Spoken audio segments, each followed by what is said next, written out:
Amen.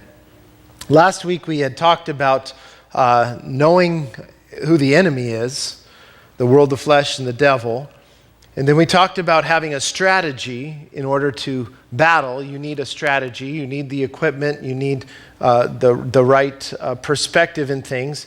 And then we talked about what you're fighting for, that victory that is important. You have to know what you're fighting for as well in any battle. And so tonight we want to look at things that are more than just the gear. And the reason why I bring that up is because it's great to have the gear, but there are other things that we have to take into consideration when we think about spiritual warfare. When I was 16 years old, I was into skateboarding, and my brother and I, he's 2 years older than me, we decided one day to build a half pipe in our backyard. We were really into skateboarding, and a half pipe is basically, a half circle ramp. We made this thing 8 feet wide, 16 feet long, and 8 feet tall. It was a monster. It was a beast. By the time you finished it, you were scared to death of this thing. But as skateboarders are, we looked at this thing and went, I'm not getting on it, you get on it. I'm not getting on it, you get on it. And so finally, my older brother, being a bit more courageous than I was, decided I'm going to give this thing a shot. So he climbs it up 8 feet, and he straps on the helmet. He's got the wrist guards. He's got the elbow pads. He's got the knee pads. He took a pillow and duct taped it around his side, and he stood on the edge. And I'll never forget just watching him. He stood on the edge because you have to go down into it. And you have to throw your weight the right way to get it to go. And he just went, bam! 8-foot drop on his side, and all I heard was, oh! Of course, I learned, I said, I'm not doing it now. And at that point, the thing was torn down. The beast won. We lost. And it was to be seen no more. You might say I had the gear, but I couldn't get it in gear in many ways. To be able to take on the battle, so to speak, or to take on this issue, there was some real fears. There was some real intimidations. And I think often as believers, we can have the gear, so to speak, in place, but never experience the true victory, because the victory is knowing more than just who the enemy is, more than having that strategy in a sense to win and defend yourself in a logical way, and more than identifying what it is that you're fighting for. You may start that way, but you don't end that way. As you begin to battle, you learn there are other things that are so necessary and needful for ultimately gaining that victory. And those are some of those things we want to look at tonight. We want to look at a man who considered and dealt with, was called a man of war, and some valuable things. And that is this: faith and courage for the battle are needed, and encouragement and support in the battle are crucial. And so as we see here in the life of David, chapter 17 of Samuel, the famous story of David versus Goliath, we see faith and courage for the battle. Now I'm going to just kind of jump around a little bit in this because we're going to be looking at a few occasions with David, but I want you to note a few things as we go. So David is here in chapter 17. Pick it up in verse 4. We begin to see who Goliath is. And I want you to note a few things about him. Here was this, it says, and a champion went out from the camp of the Philistines named Goliath from Gath, whose height was 6 cubits and a span. He had a bronze helmet on his head, and he was armed with a coat of mail, and the weight of the coat was 5,000 shekels of bronze. And he had bronze armor on his legs and a bronze javelin in between his shoulders. And the staff of his spear was like a weaver's beam. And his iron spearhead weighed 600 shekels, and a shield bearer went before him. And he stood and cried out to the armies of Israel and said to them, "Why have you come out?" That's kind of how I figured he sounded. It's hard to imagine a guy going, "Why have you come out and lined up for battle?" That's that big. It just doesn't fit. "Am I not a Philistine? And you, the servants of Saul, choose a man for yourself and let him come down to me. If he is able to fight with me and kill me, then we will be your servants. But if I prevail against him and kill him, then you shall be our servants and serve us." And the Philistine said, "I defy the armies of Israel this day. Give me a man that we may fight together. And when Saul and all Israel heard these words of the Philistine, they were dismayed and greatly afraid. We can stop there. I want you to note Goliath's gear, because we're talking about more than gear. I want you to note this man, this behemoth of a man. He was intimidating in his size. He's almost 10 feet tall, which is what basically, verse 4, 6 cubits in a span would lead to. A 10-foot tall guy. What's that? Up to that line. Up to one line up there somewhere. That's about 15 feet, 20 feet tall. So 10 feet tall, he's got a duck going into doorways, is what I figure. But he's incredible. Look at his gear. He's got the best of the best, in a sense, the world could offer. He's a mailman. He's got a coat of mail. No, I'm just kidding. But he's huge. He's got, in a sense, the Under Armour, the Kevlar, the Nikes. He's totally decked out. Look at verse 7. He's got this spears, like he just grabbed a tree, you ripped it out of the ground, shaved it with his teeth, and shoved a 15-pound spearhead on this thing. You go, whoa. I mean, that's heavy. You pick up a weight, and, he's using this thing as a spear. It's pretty intimidating. He probably had his name engraved on it too in the process of things. Even had his own armor bearer. He didn't even have to carry his shield. This guy's got somebody to go before him and carry the shield. It's just an incredible, overwhelming sight. And by all appearances, victory would seem impossible, as he loudly taunted with his big booming voice, give me a man. And it says there in verse 11 that they were dismayed and greatly afraid. They lost all courage, lost all hope. Just fear gripped them. My son we're doing a football tournament this weekend before we break for the summer. But he's on this team, and this team is really good. And this team's been together for about 3 years.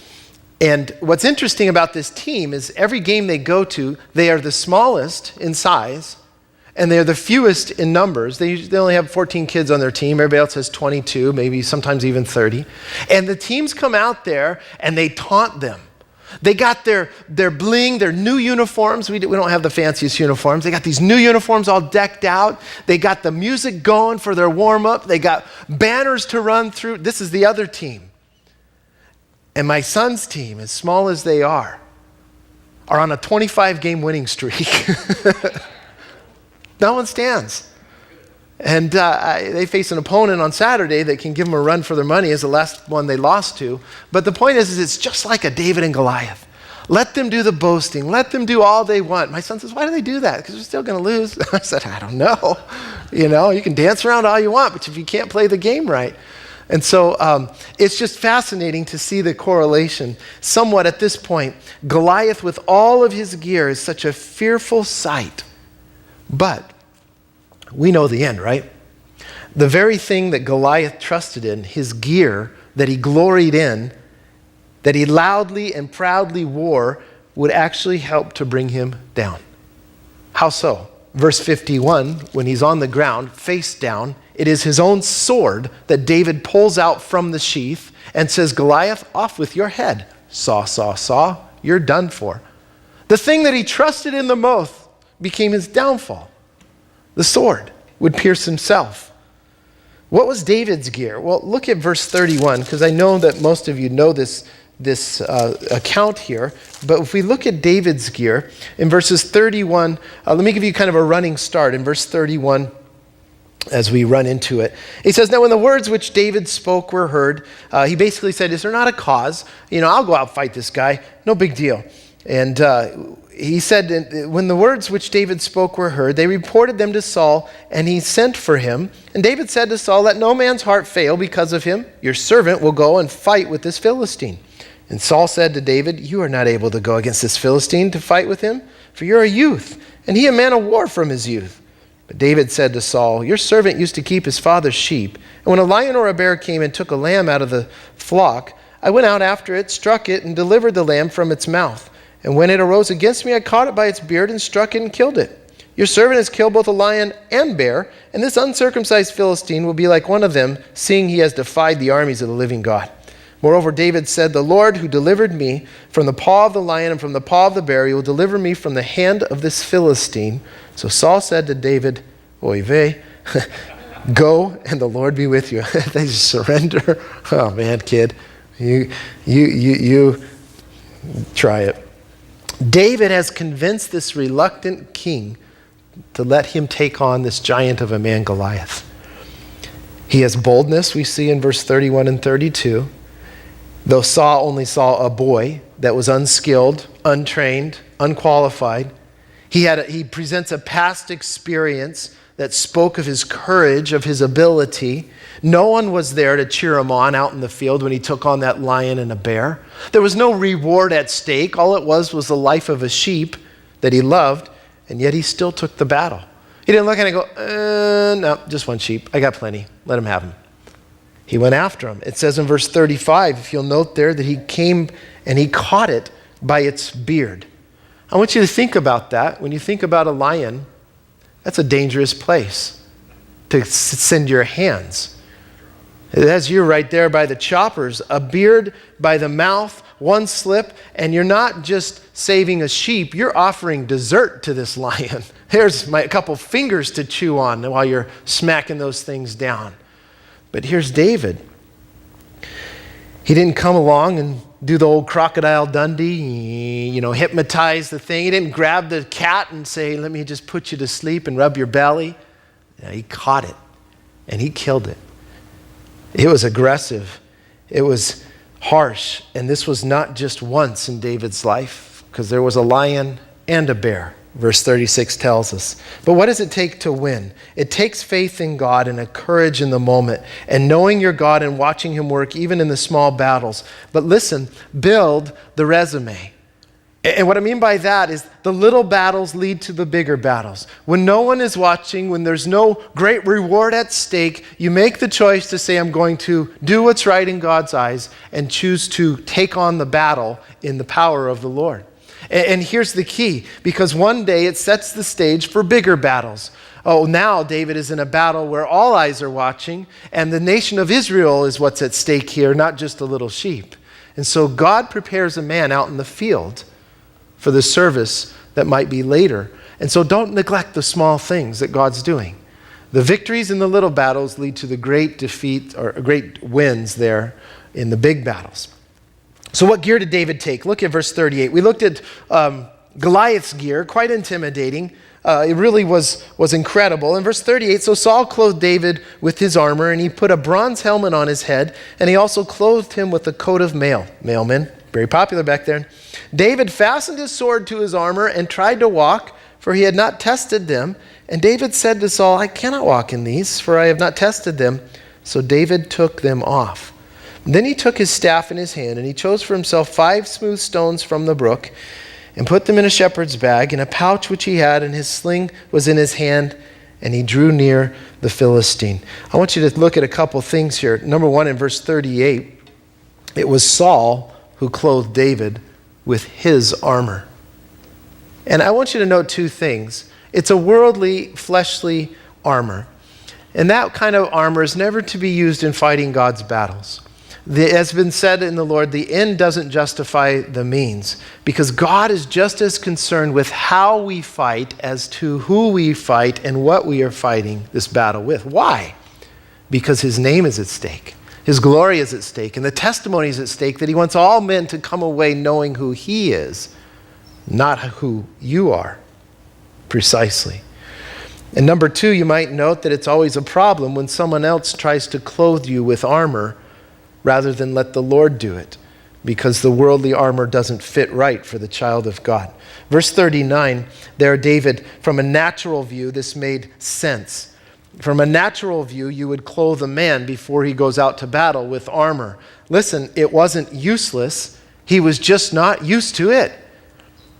And naturally, you would say, hey, you need to be prepared. You don't go unprepared. But David wasn't used to it. He tried to walk, it says there, and he couldn't. It was untested in battle. It wasn't broken into for David. In a sense, it rubbed him raw, and it wasn't worth the risk in the battle. I mean, you ever gone to something that we were, again, at another football game with my kids, and there was a championship game there with Jack, and one of the kids busts out a new pair of shoes. Jack says, "What are you doing?" "Check out Mason. He's got a new pair of shoes on." "Oh, might look good." I said, "Jack, that's not the game to put the new pair of shoes on. There's too much at stake." Kids scored a few touchdowns in the process. But you think about, those are those times you go, listen, the battle, I'm not going with what it might look shiny and showy. I want to know what fits and what God's got for me, because that's what's going to work in this situation. There's too much at stake, too much to risk here. David, I love what he did. He wasn't callous towards Saul in this whole thing. He said to him in verse 39, "I cannot walk in these, for I have not tested them." And then he took them off. Here's what I know. He wasn't callous towards his leader, his king. He was respectful towards him. And he wisely refused on good and sensible ground. He's not looking to chap Saul. He's not looking to slap Saul, though David knew this guy is very fleshly. This guy is very worldly. He's not looking to, in the process of winning the battle, defy his king.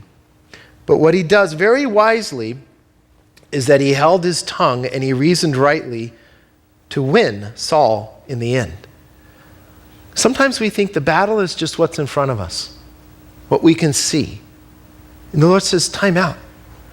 There's a bigger battle at hand. And you not just want to win the battle, you want to win the hearts around you. And so we need wisdom in going forward in the battles. To not just say, yeah, I did it, I defeated it, and look at all the blood and arms and ears in the way around me. But like David is seeing in perspective, he's not just winning this battle. He's not just facing a giant. He's winning the heart of the king. He's setting the people free, and it's the glory of God at stake. More is at stake than what's obvious. And so David takes them off, and that's good to know. It's our choice what we're going to go to the battle with.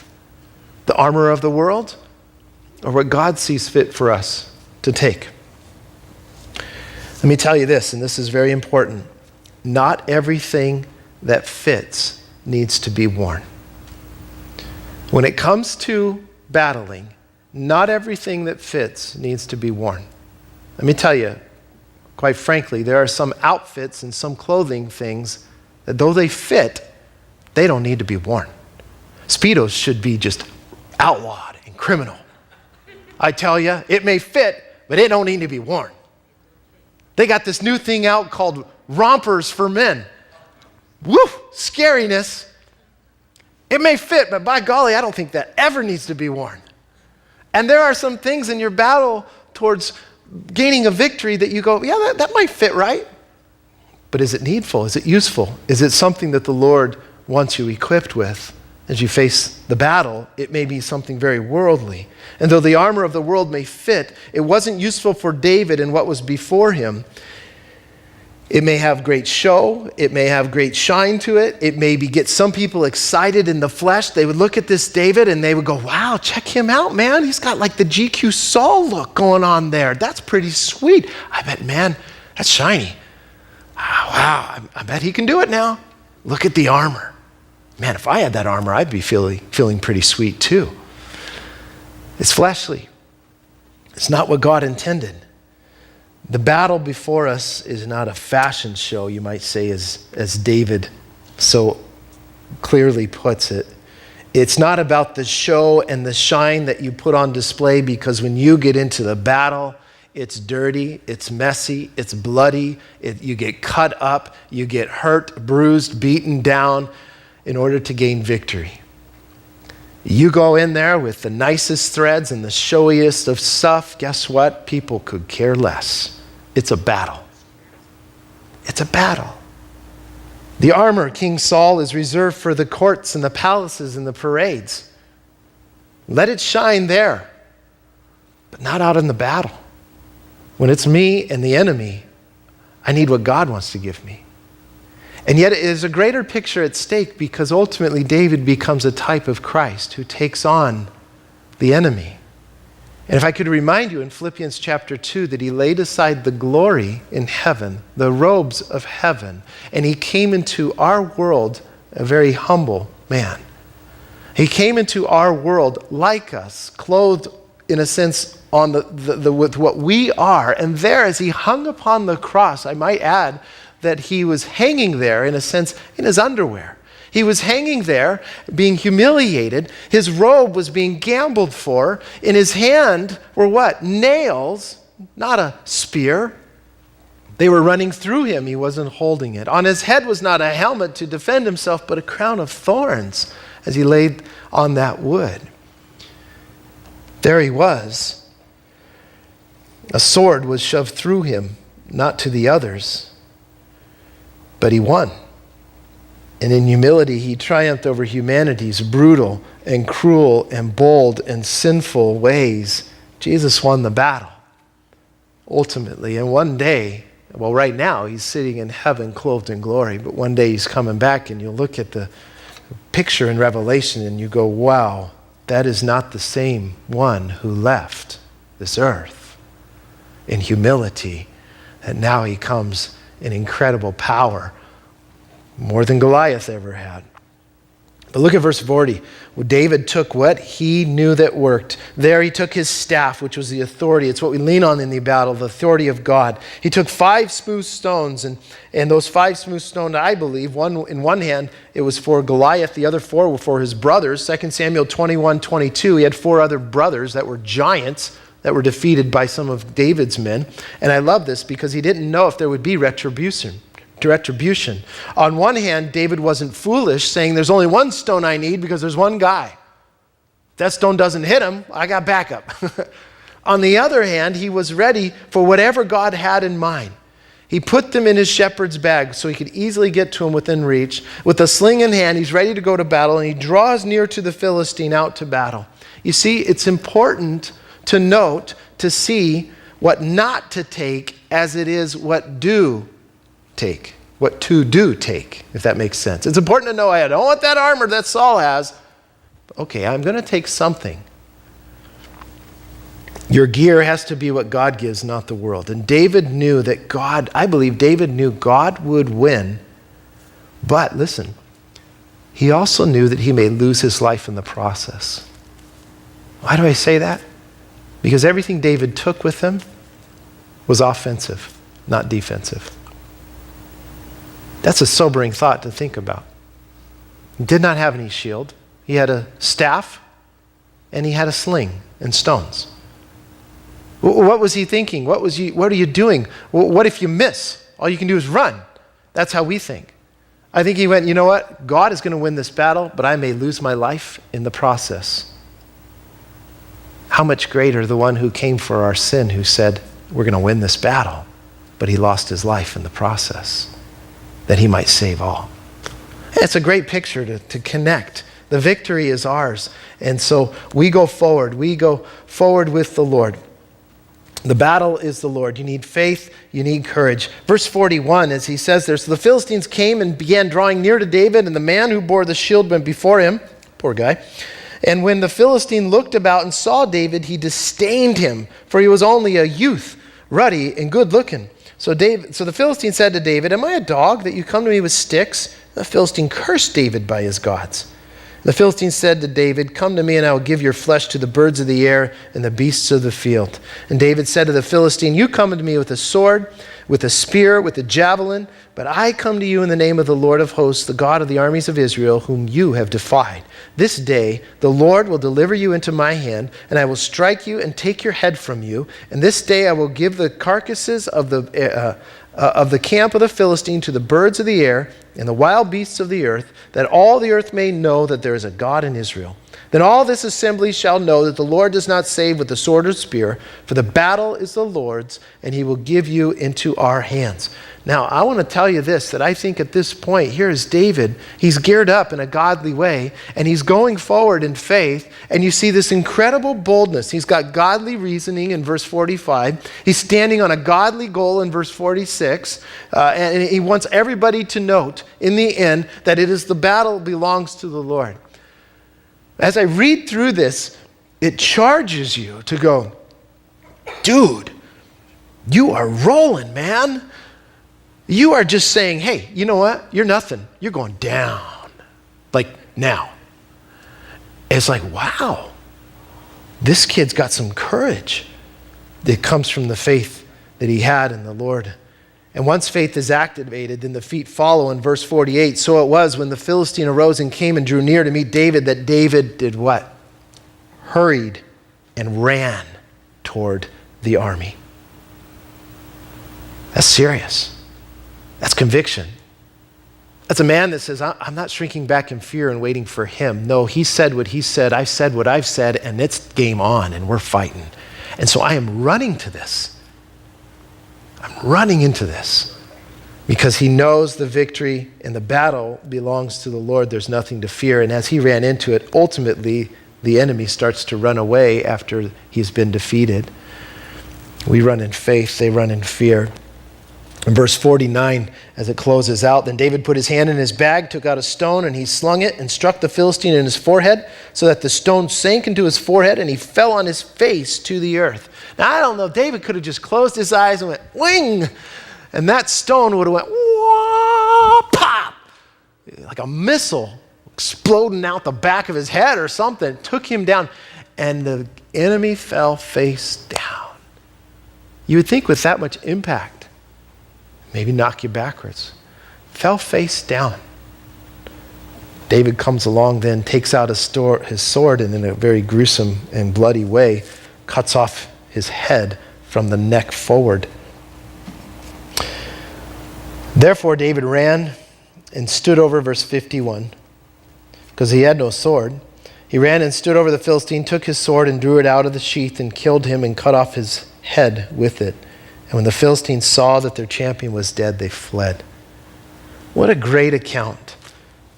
What a great reminder for us when we head out to battle that we need faith, we need courage. I've said it before, David is the type of Christ. We are like the children of Israel, the armies of Israel, sucking our thumbs in fear. We can't take this on. But David did. And because he wins, we win. And what an inspiration for us, because we are still going to face battles. And Lord, we want to walk in your example. We want to follow in your footsteps. We want faith. We want courage. But we not only need those things, we need encouragement and support. And so, again, dealing with David, if you'll turn to 1 Samuel chapter 23, flip over a few pages there. I want you to see this. Let me give you kind of a running start, but there are times when the battle is on you, when things are so thick that you can grow weary, you can grow faint within it. You've got the gear, but you feel just, I don't have the energy, I don't have the stamina. I've got those things, but I'm struggling in a sense even to lift my hand to fight. It's just one of those times. Your heart's just not into it. Listen, this is for you because you need encouragement. You need support. In the background, what's happened is David is on the run from King Saul. He has taken off, and Saul wants to take him out. And David is worn out. He's tired. He's seen priests in chapter 22 that were slaughtered because they helped out David. I mean, talk about bearing a burden. These people were killed because they helped me out. And now he turns around and he hears about the Philistines invading this city called Goliath. And he says, Lord, should we go help them out? And he goes and he helps them out and he saves them. And he thinks, all right, this is going to be good. And then the people turn on him. They turn to Saul, hey, we know where David's at. And David goes to the Lord, are these people going to turn me over? And the Lord says, yeah, they are. Why they stabbed me in the back? Talk about battles.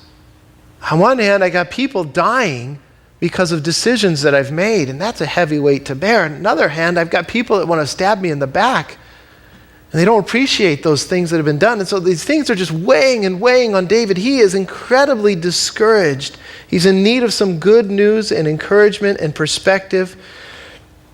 He's struggling. In verse 14 of chapter 23, David stays in the stronghold in the wilderness and remains in the mountains in the wilderness of Ziph.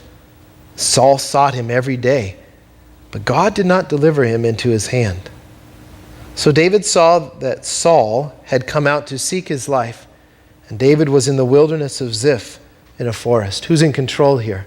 For years, Saul seeks to kill David and can't get him. God always finds a way. But look at verse 16. Then Jonathan, Saul's son, arose and went to David in the woods. How did he find him so easily? Saul's looking for him for years. Jonathan says, I know where he's at. Go find him in the woods. There he is. And what did he do? He strengthened his hand in the Lord. It was Jonathan that arose and went to David, not David to Jonathan. Of course, he couldn't go into the city. That would make sense. What a great example how important it is for us to find those believers, to go to those believers that are discouraged and encourage them in the Lord. Hebrews 12:12 says, strengthen the hands that hang down and the feeble knees. We need to brace them up. We need to help them along. We need to encourage them that they may be healed, that they may go forward. And it may be something as simple as, hey, you know what? It's time to send a text. Got word of a brother that might be dealing with some health issues and facing leukemia. I sent him a text today just saying, hey man, I'm praying for you. Sometimes that's all it takes. Maybe somebody else that is in need of, a job situation that you can pray with, or a health situation, dealing with a family even this week, just broken because of what's going on, and coming alongside and just trying to love them through it. Difficulties. But we need to go to them. And that's one of the things that we need to see in ministry is not just people coming to us, but we need to go to them. And what we need to do is we need to strengthen their hand in God, just as Jonathan did to David. Jonathan didn't take from David, but he gave to David. He strengthened him in God. He didn't say, hey, here's a self-help book you need to read. Here's a new program you need to follow. Hey, how about initiating this policy? No, Jonathan knew. He knew. The only thing that's going to work to strengthen this man in this battle that he's in is getting his eyes on the Lord and who he is and what he's done and the bigger perspective. And that's exactly what he did. Verse 17, here's his encouragement. And he said to him, do not fear. That speaks of comfort. For the hand of Saul my father shall not find you. That's good counsel. You shall be king over Israel, and I shall be next to you. That's an incredible promise. Even my father Saul knows that. That's perspective. Comfort, counsel, promise, and perspective. And that's what we find in God's word. And that's what people need to hear as they're in the battles. God doesn't want you to fear. There's comfort. There's counsel here to heed and listen to. There are promises to hang on to in the midst of it. And there's a perspective that I need to see. And that's why I need to be in the word. He doesn't come out and say, oh, you know what, David, just buck up, little camper. It's going to be all right. Just put on a nice little smile. No. He doesn't diminish it. He doesn't do those things. Why? Because he knows that when he encourages them with the right word, what does it lead to? Verse 18. So the two of them made a covenant before the Lord. It always leads to a covenant. The covenant seals the word as true. It reminds them of what was given, the promises. It reminds them of what is needed now, the comfort and the counsel. And it reminds them of what's happening in the future, the promise and the perspectives. Yet in the midst of it, the battle is still real, because look at what it says afterwards. And David stayed in the woods, and Jonathan went to his own house. Hey, thanks for coming and encouraging me, man. Thanks for cheering up my heart. But I still got to face a battle. Jonathan goes back home. And then you start to think, wait a second. What's going on? What's the difference? What does this make for David? He's still got a battle to face. So Jonathan, what's the point of going out? Here's how it changes things. The circumstances have not changed yet, but they will. The heart is renewed and is strengthened for what's ahead. And until God sees fit, there's a battle. But now David is recharged. And I love this, because where do you find David next? Look at verse 24. So they arose, Saul's army and people, and went to the people of this area went before Saul. And David and his men were in the wilderness of Maon, in the plain on the south of Jeshimon. Well, what's the big deal? The word Maon, it means home or retreat. In verse 25, when Saul and his men went to seek him, they told David, therefore he went down to what? The rock. And I would tell you this, that the word of God that encouraged him caused him to say, I'm going to press in to this little home I have with the Lord, down to the rock of Christ, and I'm going to make that my abode, my place, in spite of what's going on around me and all these things happening. Yes, there is a battle, but the Word of God has driven me right back to where I need to be, home and on the rock. And how faithful the Lord is. That's where we want to be found. So who can I encourage with a word in their battles? Look for them. One more, if you'll flip over to 2 Samuel 23. This same guy, David, towards the end of his life here, he's faced many battles. He was a man of war. But in 2 Samuel chapter 23, we find that we not only need the faith and the courage, we need support or encouragement, but we also need support to do battle. And David, in his reign, had surrounded himself with what are called mighty men. These mighty men that he hand-selected, they were faithful, they were capable, they were courageous men. Their victory became his victory. You find men of various backgrounds, of various upbringings, various strengths, various testimonies. Each one faced overwhelming odds in a battle and found victory. They're warriors. But I want to point out a few of these guys, because here's the thing. These are the men that surrounded David, and I want you to see the victories they attained and how it supported David. He had 3 mighty men. If you look at verse 8, he begins to list them. These are the names of the mighty men of David he had. There's top 3, and then he had 30 underneath them. The first one, verse 8, was Josheb-Basshebeth the Tachmonite. The version I was reading, it says, and he was called Adino, the Eznite. Adino, this is the guy's from the Italian mob or something. He's taken people out before, because look at what he did. Because he had killed 800 men at one time. Man, I want Adino getting my back. Man, 800 guys at one time took you on? Don't mess with me. Adino, my goodness. Verse 9, you get this other guy. After him was Eliezer, the son of Dodo. God can take dodos and do something with them, right? He's like, I got Adino, and I got this dodo bird over here. But he's got victory. Look at what happened to him. He's one of the 3 mighty men with David, and when they defied the Philistines who were gathered there for a battle, the men of Israel had retreated. This guy arose, attacked the Philistines until his hand was weary and his hand stuck to his sword. He couldn't get his grip off his sword. The Lord brought about a great victory that day. Here was a guy who was called a dodo, you might say, but he had incredible victory. A man of persistence and perseverance. His hand stuck to his sword, just gripped it so much, it's like, okay, pry it from my hand. And then the third guy, verse 11, Shammah the son of Agi, the Harahite. What did he do? Verse 12, he stationed himself in the middle of a field, defended it, and killed the Philistines, so the Lord brought about a great victory. Verse 11 tells us that field was full of lentils, beans. You gonna go battle for beans? Seriously? Is that important to you? Oh, you bet. The small stuff, it's food, yeah. It's the small stuff that lead to the big battles, the big honors. I'll take on beans and big bad boys, called the Philistines, and I'll win it for my people. Verse 13 through 17, more guys are listed there. There's 3 of the 30 chief men.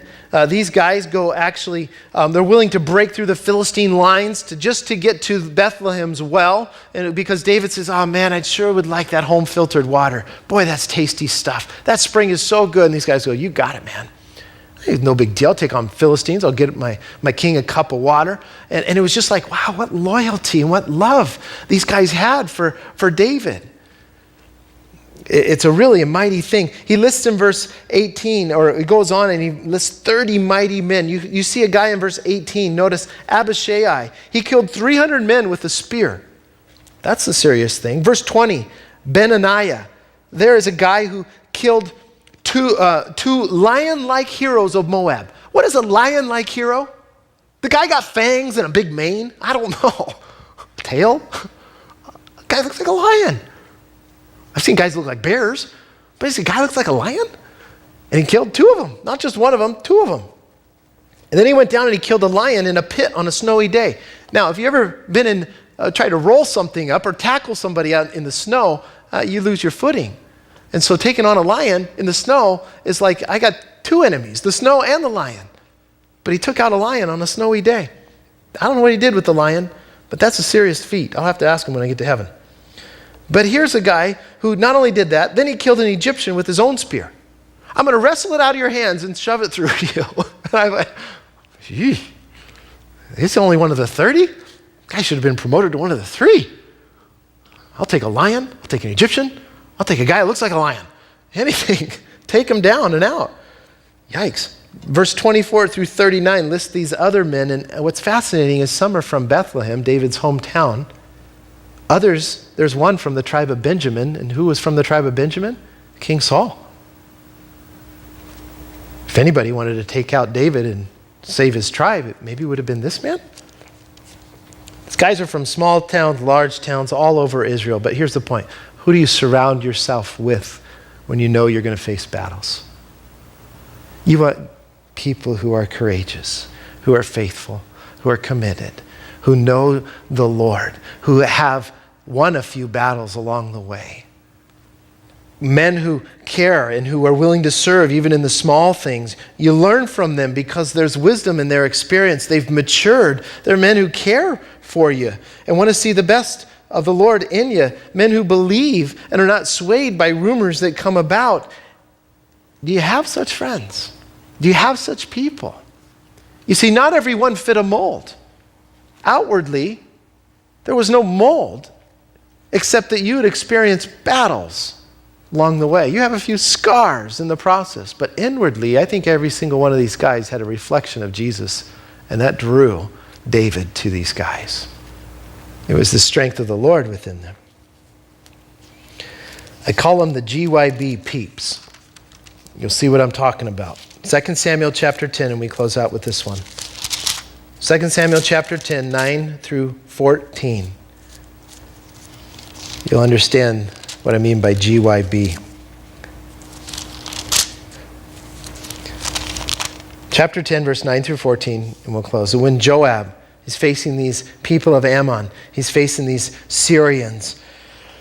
When Joab saw that the battle line was against him before and behind, he chose some of Israel's best and put them in battle array against the Syrians. And the rest of the people he put under the command of Abishai, his brother, that he might set them in battle array against the people of Ammon. And he said, if the Syrians are too strong for me, then you shall help me. But if the people of Ammon are too strong for you, then I will come help you. Be of good courage, and let us be strong for our people and for the cities of our God. And may the Lord do what is right in his sight. So Joab and the people who were with him drew near for the battle against the Syrians, and they fled before him. And when the people of Ammon saw that the Syrians were fleeing, they also fled before Abishai and entered the city. So Joab returned from the people of Ammon and went to Jerusalem. The GYB peeps. Who do you have to help you win? Because it often takes a team, and your win is there. Who are the people who got your back? Who are your peeps? Your GYB peeps. You can text that next time they send that. Hey, I got your back. In case something happens or something gets through, I got your back. But you get my back. It's such an accountability here. So often we think, oh, the battle's just mine. I'm all alone in this. And I want to tell you this, that the church has your back. You have a family. You have a unit. You have an area here where people can come and minister to you through the word and share with you their story and pray with you in the battles that you face and encourage you and help you get your eyes on the Lord. They got your back. But it's your choice. Because too often we find believers saying, oh, I can't go because what if people really know what I battle with? Rather than they decide to throw spears at my back rather than saying, I got your back. And those believers are not understanding how the body of Christ is supposed to work. The issue isn't that you're in a battle, because we're all going to face them. The issue is, what are you doing in the battle? Supported by others, encouraged by a word, faith and courage being exercised.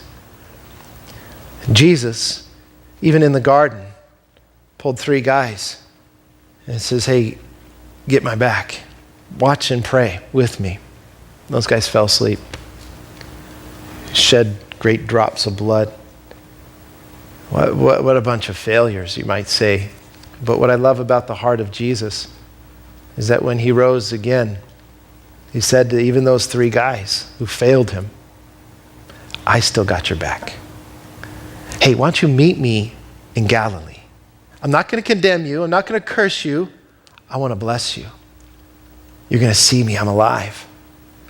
And grace covers over the failures because, listen, you may come to a friend and say, man, I need you. You got my back. And they don't come through exactly as you had hoped for. What do?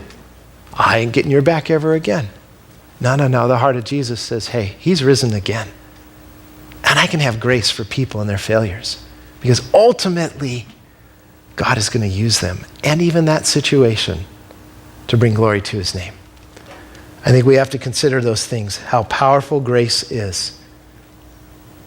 Victory is more than having the right gear on. It's having faith and courage for the battle and support and encouragement in the battle. The battle belongs to the Lord. Let's pray.